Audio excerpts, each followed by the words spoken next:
Romanticism is one of the most important historical events of all time. Unlike a lot of what gets called history, Romanticism isn't a war or a piece of technology or a political event. It refers to the birth of a new set of ideas. It's about a mindset and a way of feeling.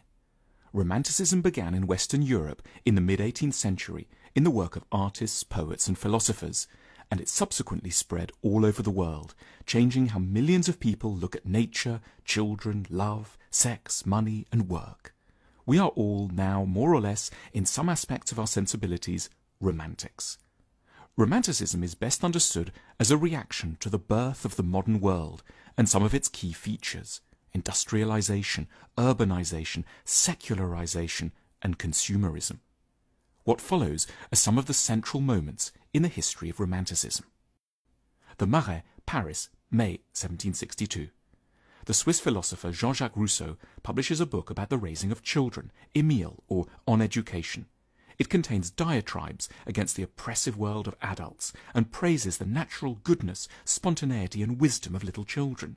It is at points extremely anxious to get mothers to breastfeed their offspring, the first sustained argument for this practice in Western civilization. The world around Rousseau is growing ever more rational, scientific and technologically based. It's increasingly sensible, planned, sterile and bureaucratic. Against all of this, Rousseau emphasizes the child, the original rebel, the representative of everything that's pure, unschooled and outside of adult discipline. It's the seat of creativity and genius. For the first time in Western history, glamour is directed not at the attainment of reason and adult self-control, but at the freedom from tradition and the natural innocence and sweetness of the child. Brook Street, London, August 1770. A precocious 17-year-old poet called Thomas Chatterton downs some arsenic and ends his life in a tiny attic apartment. He kills himself because no one wants to publish his poetry, which is concerned with beauty and wisdom, and because his uncomprehending family are applying pressure for him to become a lawyer. A cult soon grows up around the young, beautiful poet with shoulder-length chestnut hair.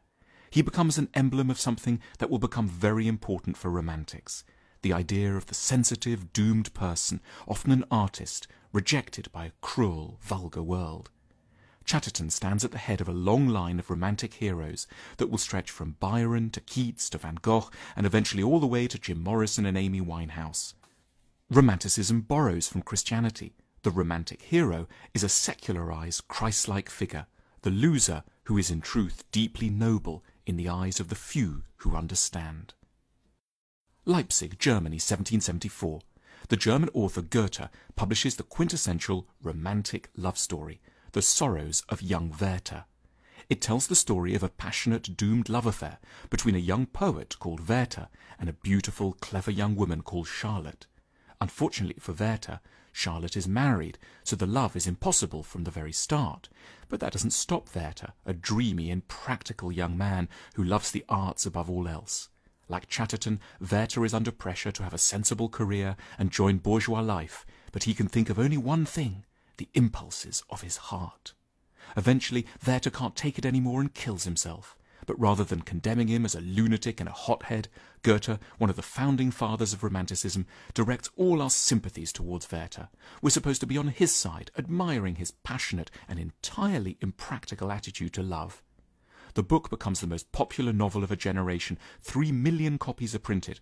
Napoleon declares it the greatest work of European literature, and it dramatically changes how many people think of love, privileging dramatic outpourings of feeling over more traditional, rational concerns for class, lineage and money.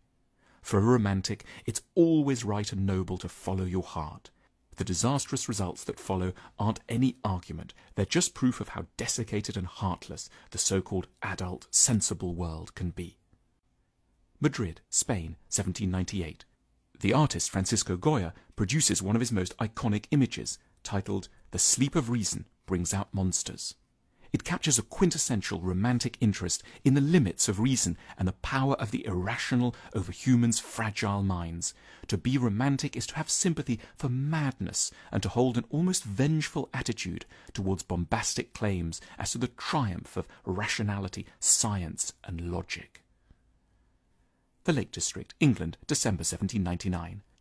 a young English poet called William Wordsworth and his sister Dorothy move into what's set to become one of the most famous residences in the history of English literature, Dove Cottage in Grasmere on the edge of the Lake District.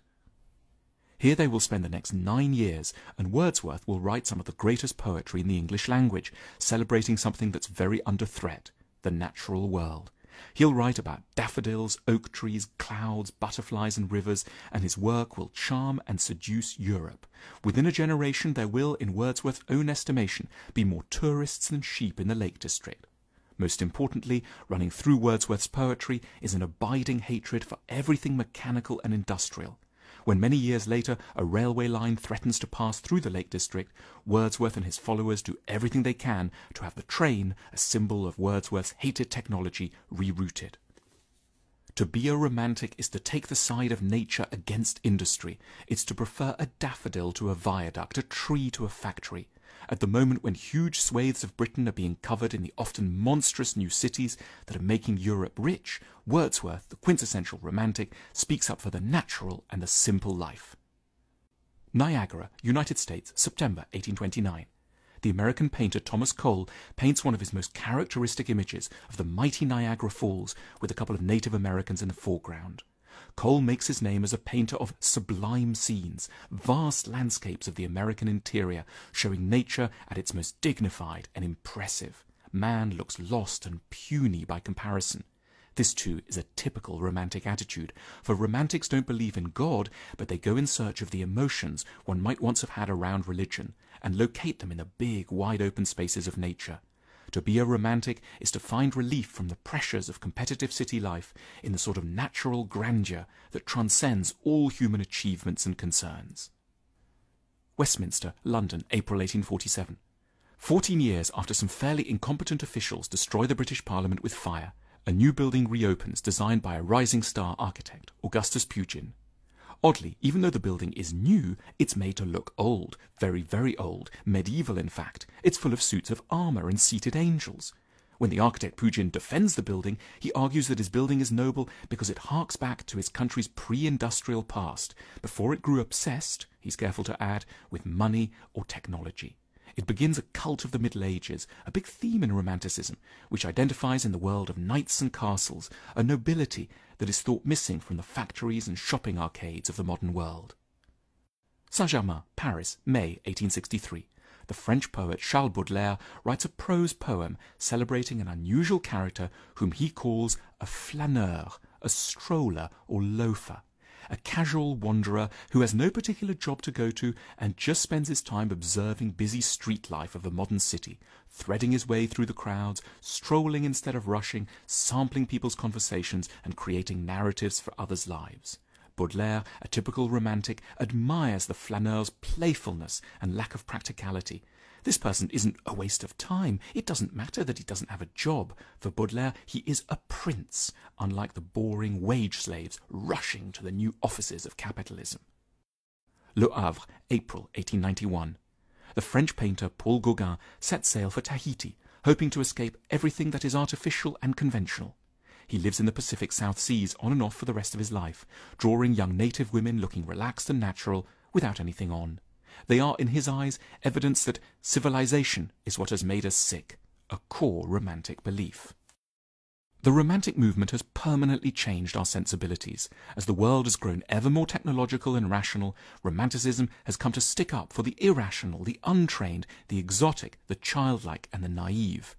There is naturally something a bit adolescent and immature within Romanticism, but then again there can be something rather heartless, cold, dogmatic and arrogant in many aspects of modernity. One hopes this isn't going to be the end of the story, that we may in the future learn to soften the worst sides of modernity through the best sides of Romanticism, in order to create a more evolved alternative, what one might term an age of maturity.